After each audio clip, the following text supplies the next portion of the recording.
We want to make sure that you have insurance if you're ill. But at the same time, we want you to be healthy. So how do we achieve wellness in that same environment?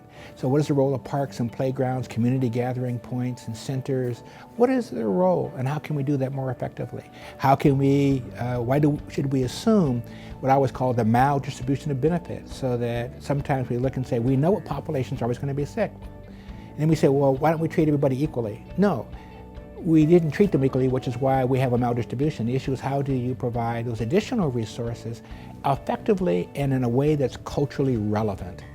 The fact is that the first work in the United States done where we could show that we could predict health outcomes by zip code was done in King County, Washington. And people say, oh no, you can't do that. And all research has shown that yes, we can. We can predict life outcomes, health outcomes, criminal outcomes by zip code. You can get two communities, both poor. One has great outcomes in health, the other one has poor outcomes. We don't know why. The same way it's racially. So when people say, well, it's just because they're poor, no, it isn't just because they're poor. It just isn't. So we are wrestling with those and trying to figure out, how do we get healthcare delivered, how do we get wellness delivered, and there's no better place in the country than this one.